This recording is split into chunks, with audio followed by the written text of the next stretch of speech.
I'm Barb Witherell, and I've lost 10 pounds on this program. Some people might think that 10 pounds, why is she even talking? But this program's really helped me in so many other ways. I've had the past 10 years of battle with bulimia. Some people don't understand the fight, and actually this program has helped my family and friends understand some of my food addictions with it. Right before I started it, I talked to my counselor about it, and he was kind of apprehensive. He was like, could be a step backwards, not a step forward. But he was like, it sounds feasible, it's backed up with the church, we'll go with it. And about a month into it, during our session, he told me, I think we've had a major breakthrough. We finally have found something to help you not lose control, to have some sort of normal, if there is a normal, control over your eating behavior. And for that to happen in my life is so incredible. I mean, if you would stop and think that I've spent thousands and thousands and thousands of dollars of counseling, of going to one counselor after the next, and still going into a restaurant and losing complete control. You get one of those huge servings, and even though in my mind I knew what a serving size was, it didn't stop me. And I would just go off the deep end, and then I'd think, I'd panic. As soon as I was done, as soon as I set that fork down, I'd panic and I'd think, where's the restroom? How do I get this out of me? What have I done? Or if I'm alone at home and it's been a bad day, and next thing I know, I'm grabbing whatever that has the most sugar content in it and I'm throwing it down, and it could be a whole bag of candy or a whole box of cookies, and the next thing I do is panic. But with this program of going through the workbook and facing these facts and facing your problems instead of letting deception have control over how you view it, and having to measure. Measurement has been my most difficult thing. It's because I have to be accountable. I can't lie to myself and say, I swear that's only a half a cup, and it's heaping full. So it's made me have to face it, and each day it gets a little easier. And that means the most to me. And I've told my family, my friends about this program. And if you've ever had that feeling where you're sitting there and you're looking around a room full of people and you're like, no one else could know. No one else could know how I'm feeling right now of this total loss. And you're ashamed. You're completely ashamed because you don't think anyone else can understand. And this program has made me realize there's other people out there, and you can fix it. You can become normal and not ashamed. Before this program, my friends, my coworkers, my bosses, my family, they saw a coupon for Lean Cuisine or Budget Gourmet, you name it, they would send it off to me. Oh, hey, give this to Bart, because everyone knew that's all I ate. I worked, normal 8 to 5 job, went to the gym or had social events after work, and it just seemed so much easier just to grab a microwave dinner, throw it in there, and nuke it and eat it. And I mean, when I moved from my home to another home, I didn't have to worry about cleaning out the stove. It was a microwave, And actually, it was my father that gave me that nickname. When he gave me, my own microwave, he was like, you are the ultimate microwave princess. I know you need this. I'm using fresh vegetables. I'm actually cooking. I go to a grocery store and I don't just hang out in the frozen foods. I look at fresh produce. I'm looking at cuts of beef. In our little calorie content, I've written down, what are the better cuts? What are the cuts to stay away from?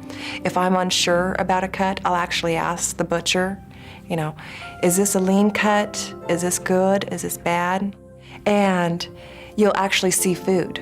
I mean, before it was Diet Pepsi in the refrigerator part and frozen dinners in the freezer section. So now everything I cook is fresh and good for you, and it's changed my eating habits completely.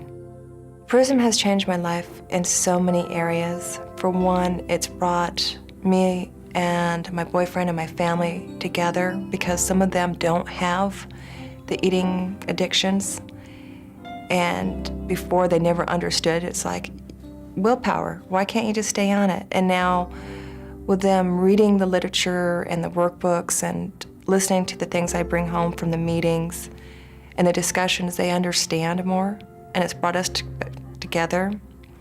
It's kind of released me from some of my shameful demons. It's helping me look into tomorrow and say, I can do this. I'm not a bad person. There's not something completely wrong with me. There's other people that are battling this too. And there is hope for me. And it's just like an alcoholic, one day at a time. You focus on it and you have to realize you can't have that one drink, but for me, it's that one bite of sugar or chocolate. So it's released me. It seems incredible that just a few short weeks ago, you entered the program quite unsure if you'd make it even 1 week. And now look at you. You're on the verge of completing 2 phases of the PRISM weight loss program. By now, there should be no doubt in anyone's mind that you are determined to complete your journey one day at a time. In the midst of the physical and emotional challenges, you're rising up and have caught a glimpse of the person God created you to be. You've come a long way on your weight loss journey, and we heartily welcome you to week 10.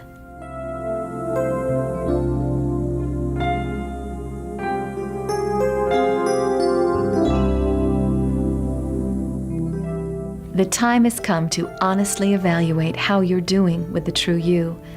Are you accepting the person emerging not only physically, but emotionally and spiritually as well? For the next 2 weeks, our class time will help you reflect on the true you person in the mirror.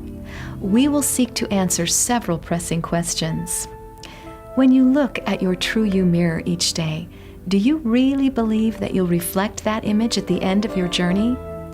Does the person in the mirror truly reflect your inner beauty, vitality, and spirituality? Have you completely accepted the person that God has created you to be physically? Are you aware of how you present yourself to the world and to God? Does your attire project your inner beauty, self-acceptance, and devotion to God?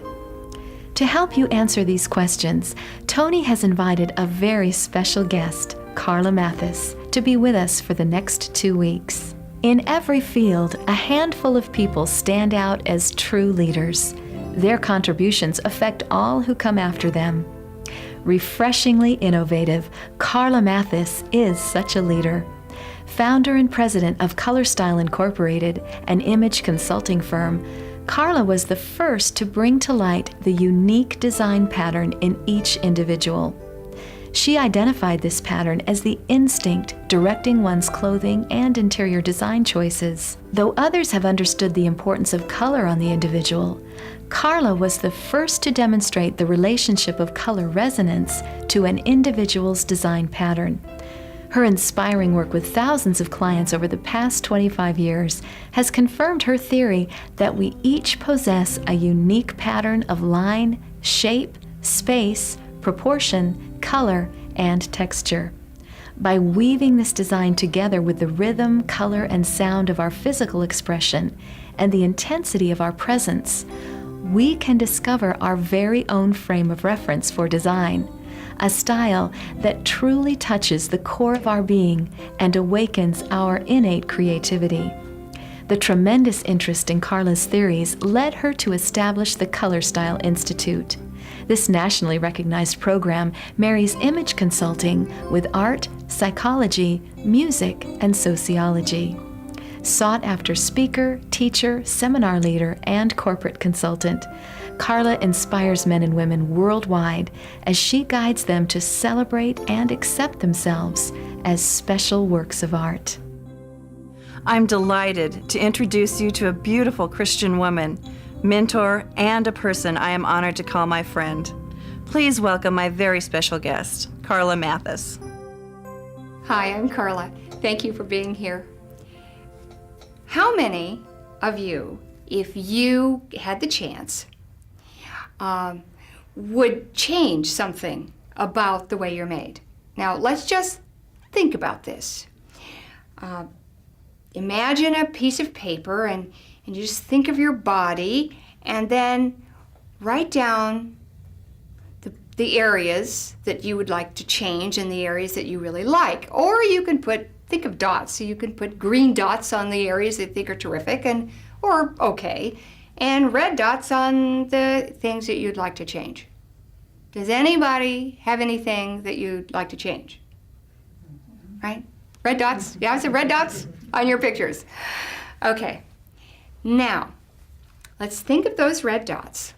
And you just fold up that little piece of paper and imagine that the Lord God Almighty sort of stepped down the power that created the universe and all that's in it, could step down the power, and you would be able to go in and have an audience with the Lord.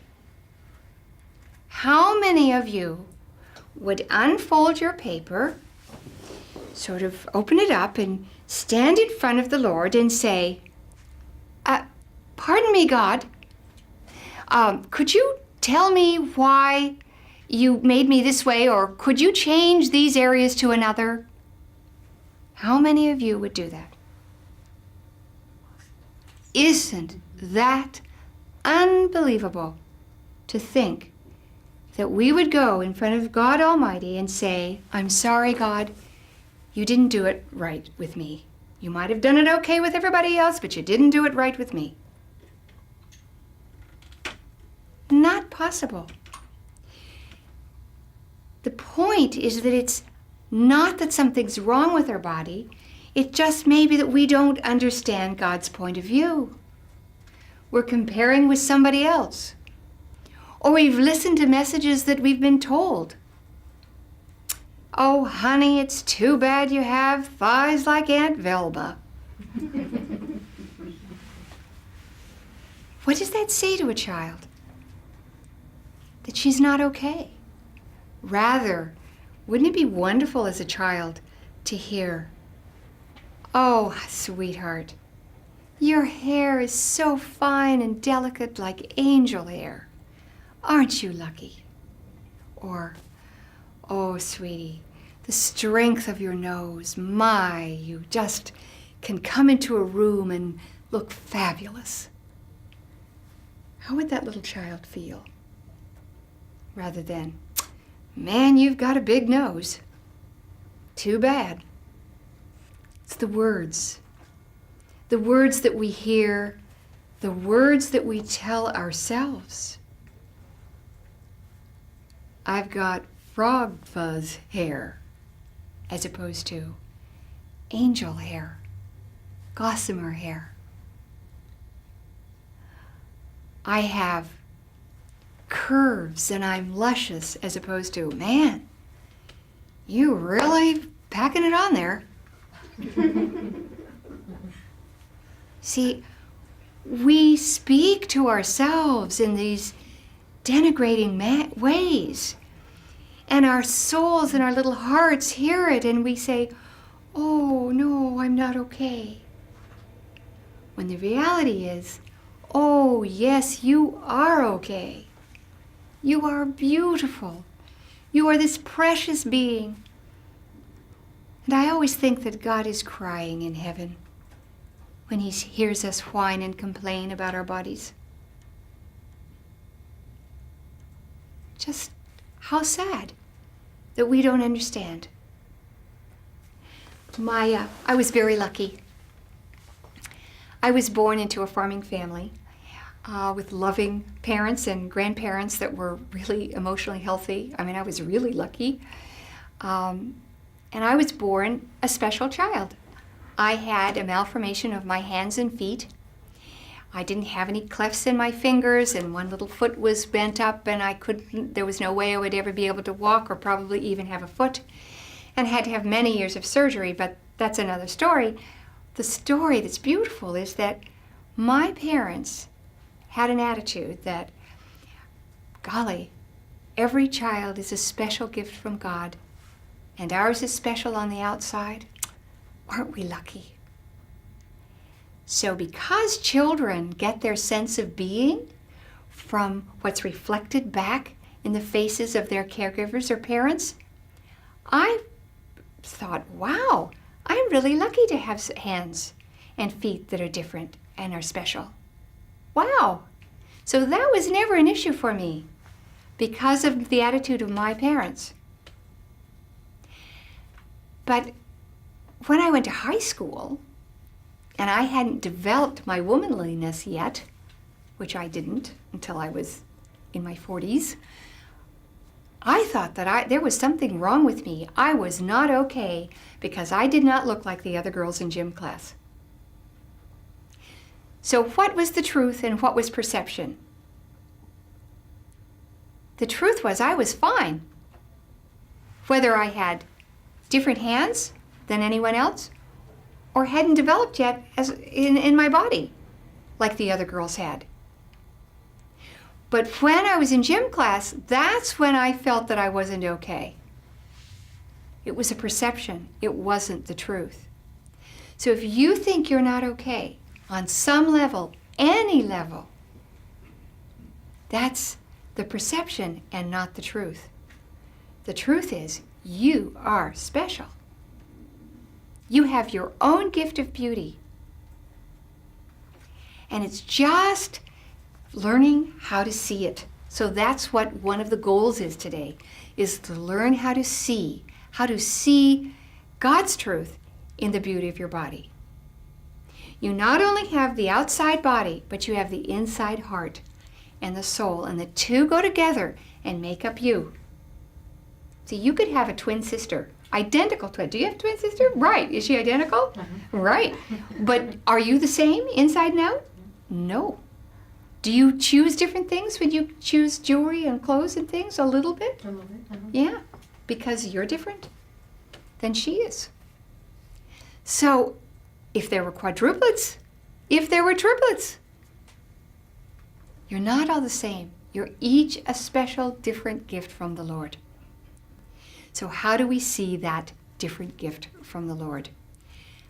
First have to see what the body is, then honor and understand what your heart is, what you love, what's your lifestyle, and then you make choices for clothes and for your house, and that will support who you are, communicate to the world who you are, tell the story of who you are, and then we get to know you because we want to be known. And so how we make our choices helps each other know us. So I'm going to show you, step you through how to start the process. And it's a process of changing attitudes about how our body is. I'm going to show you me. Right. Well, don't be nervous. We're not going to lose our G rating here, but I'm going to show you how to start seeing. So I want you to think about artworks. If there was a picture on the wall, we could talk about that picture from an artist's perspective, and that's how we're going to see ourselves. We think of line, we think of shape, we think of form, we think of proportion, we think of scale, color, texture. All of those elements are art elements. And if we think of ourselves as a work of art, like a sculpture or a painting, then we can start seeing what our gift is in the way we are. So, if we think of line, has movement. It's either curved or it's straight, or it's a combination of the two. Now, in culture or fashion, there are always changes. Sometimes it's in fashion to be very curvy, and other times it's in fashion in periods of history to be very straight. It matters not. But we are women and men, and they are different. We know that. So I'd like you to put your hands in the air, please, and draw for me the silhouette of a woman. Would you do that? Put your hands in the air. Come on. Up they go. Now draw the silhouette of a woman. It's curved. Yes? Curved. Women have curves. That's a symbol. Our heart reads symbols. The symbol of the feminine is the curve. That's the symbol of the feminine. So if we don't have curves, well, we've got curves somewhere, and that's feminine. And if we, but in some cultures, we don't have, if we have curves, we're not okay because the style is straight lines. But you have to see what you are. Are you straight lined or are you curved? Put your hands in the air again, please. Now draw me the silhouette of a man. You know, a nice fit man.